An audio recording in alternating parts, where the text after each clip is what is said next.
Thank you for coming back. Glowing star. If you've just joined us, here's a quick recap. Emma spent her entire life working toward her dream of attending an Ivy League university. Just before she was set to leave, her younger sister, Olivia, claimed she had cancer. Believing the heartbreaking news, Emma sacrificed her college plans so the family's money and attention could go toward Olivia's treatment. But months later, Emma uncovered shocking evidence that Olivia had faked the illness to steal the spotlight. During a family gathering, Emma exposed the truth with undeniable proof, leaving everyone stunned. Olivia's lie destroyed her family's trust, while Emma eventually reclaimed her future and earned her place at the university she had dreamed of attending. From the time I was a little girl, everyone in my family knew that I wanted to study at an Ivy League university. While other children spent weekends at amusement parks or watching television, I spent mine reading novels, solving mathematics problems, and preparing for science competitions. My name is Emma, and I believed that hard work could overcome almost anything.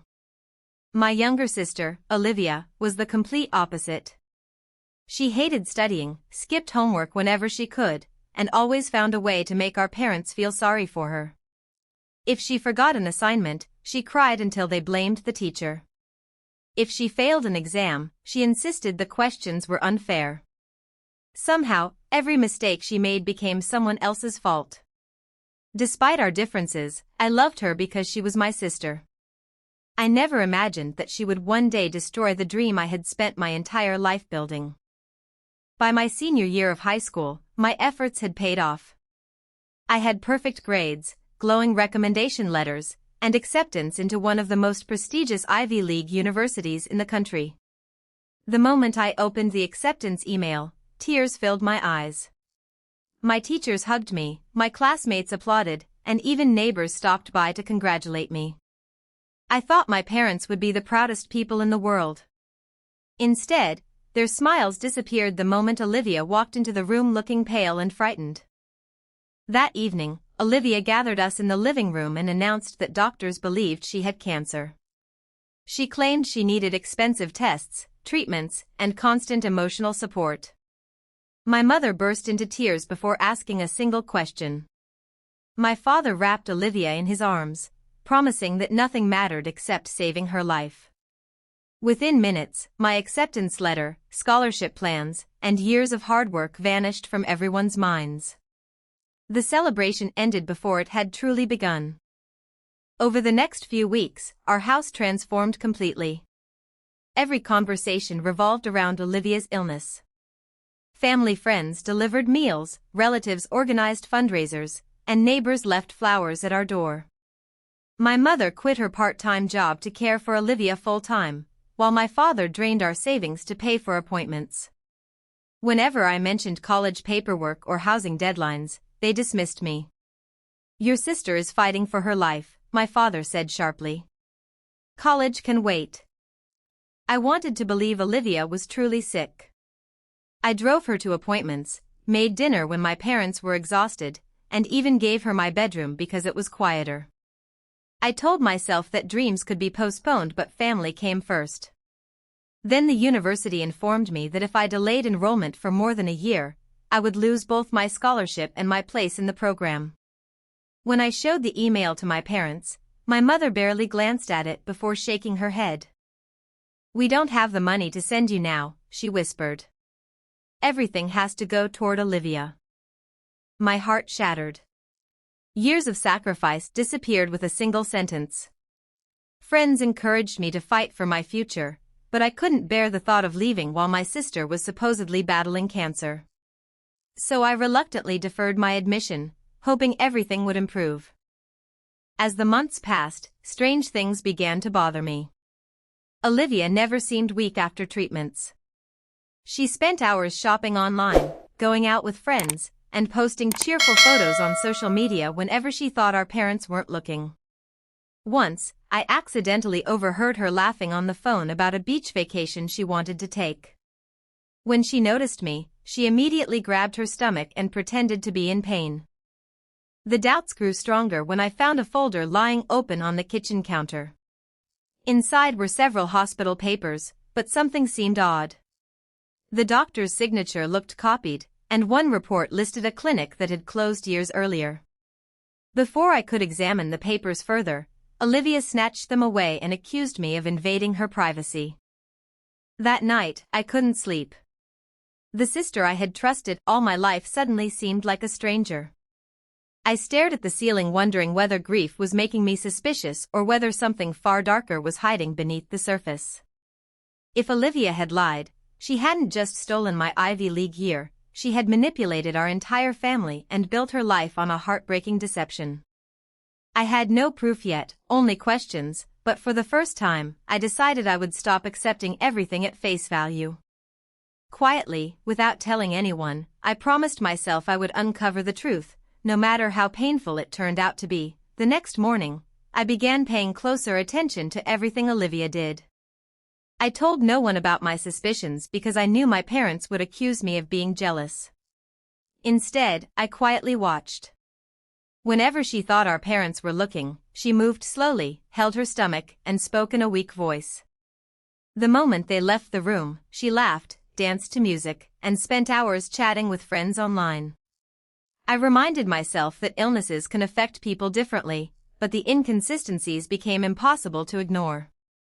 One afternoon, while driving her to what she called another hospital appointment, she suddenly asked me to stop 2 blocks away from the clinic because she wanted to walk the rest of the way.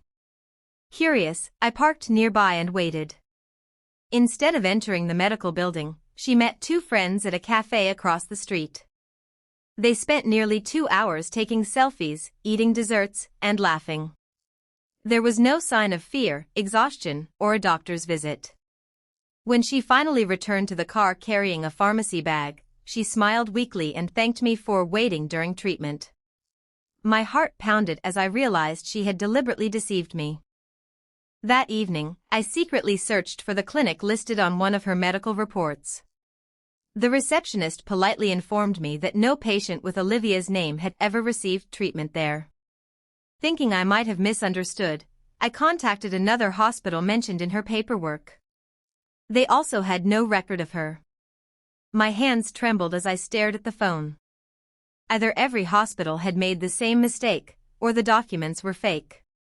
I didn't want to believe my own sister could lie about something so serious, yet the evidence kept growing. A few days later, while helping clean Olivia's room, I noticed a folder hidden beneath a pile of clothes. Inside were blank medical forms, a package of adhesive hospital wristbands, and several printed laboratory reports with different dates. Some were only partially filled in, as though someone had been creating fake records. I quickly took photos with my phone before placing everything exactly where I had found it. My stomach turned. This wasn't a misunderstanding anymore. Someone had carefully planned an elaborate deception. Still, I needed undeniable proof before confronting anyone.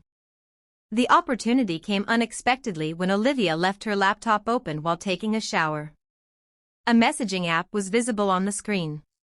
I hesitated, knowing it was wrong to invade her privacy, but the truth mattered more now than ever. I read a recent conversation with one of her closest friends. Olivia had written, "Mom and Dad believe every word. Emma even gave up college. Sick always beats smart in this house." Her friend replied with laughing emojis and asked whether she felt guilty.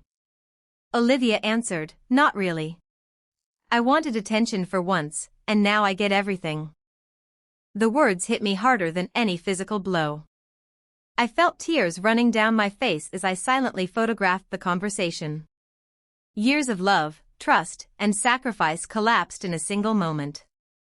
My Ivy League dream had not been delayed because of a tragedy. It had been stolen by a cruel lie. That night, I carefully organized everything: photos of the fake documents, screenshots of the messages, recordings of my calls with the hospitals, and pictures of Olivia enjoying herself on days she claimed to be receiving treatment.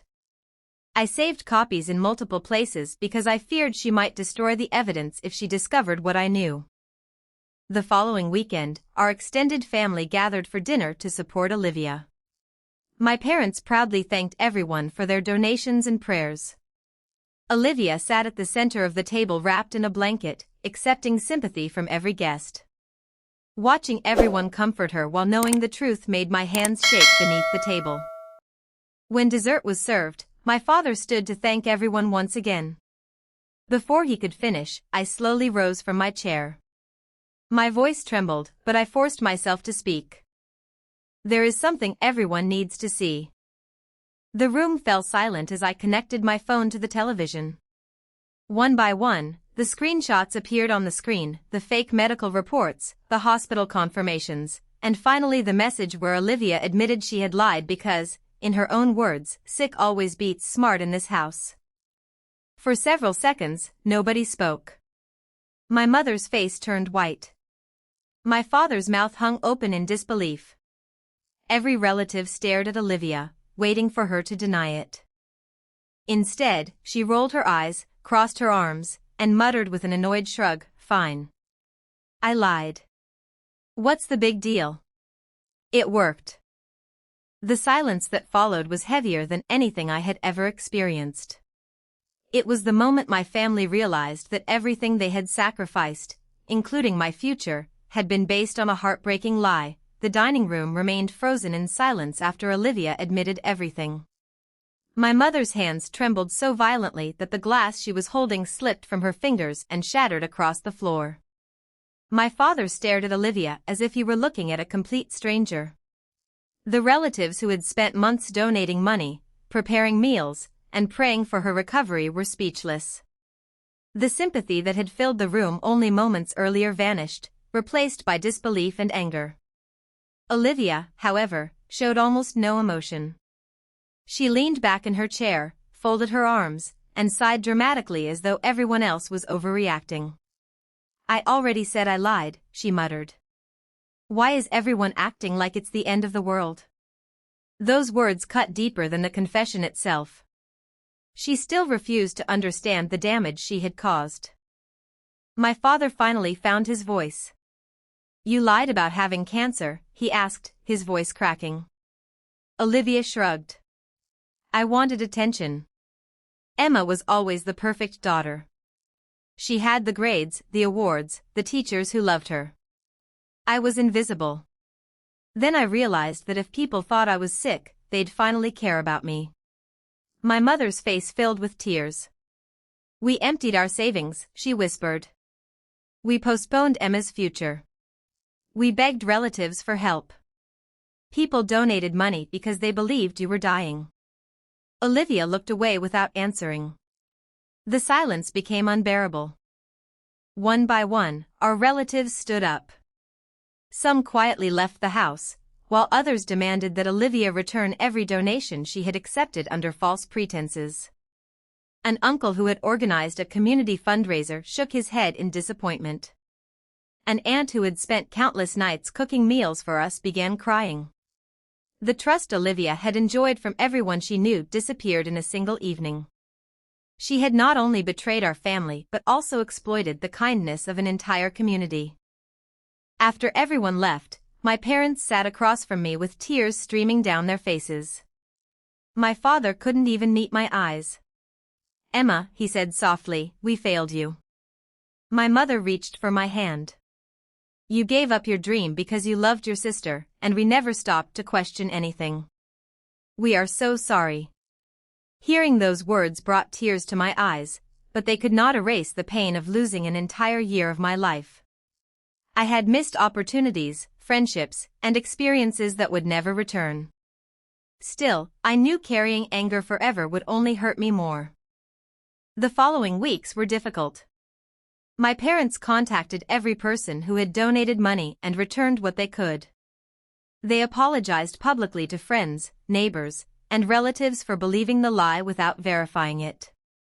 Some people accepted their apology immediately, while others needed time to forgive. Olivia was required to find a job and repay the remaining money herself. Many friendships disappeared overnight because no one wanted to trust someone who had faked a life-threatening illness. She finally began to understand that lies often create consequences that last much longer than the momentary rewards they bring. My own future slowly began to brighten. With the support of my former teachers, I contacted the Ivy League university and explained everything that had happened. I shared documentation showing that my enrollment had been delayed because my family genuinely believed there was a medical emergency. The admissions office reviewed my case carefully. Several weeks later, an email arrived that made my hands shake. They agreed to reinstate my admission and restore most of my financial aid. I burst into tears as I read the message. My dream had not disappeared after all, it had simply taken a painful detour. The morning I packed for college, my parents helped carry my suitcases to the car. My father hugged me tightly. "This time," he said, "nothing will stand between you and your future."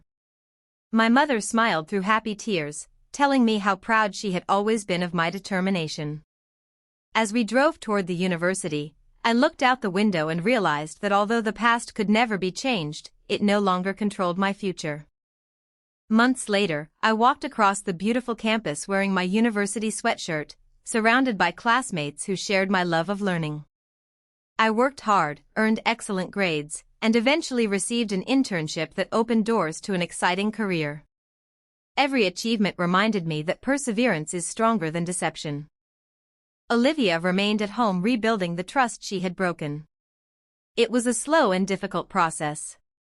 She eventually admitted that jealousy had consumed her and sought counseling to understand why she had chosen manipulation over honesty. While forgiveness came gradually, trust had to be earned one action at a time. Looking back, I realized the greatest lesson wasn't about revenge or exposing a lie. It was that integrity lasts far longer than shortcuts. My sister believed that pretending to be sick could make her more important than someone who worked hard. Instead, her deception destroyed the respect she wanted so desperately. I lost a year, but I gained wisdom, resilience, and the determination never to let someone else's choices define my future.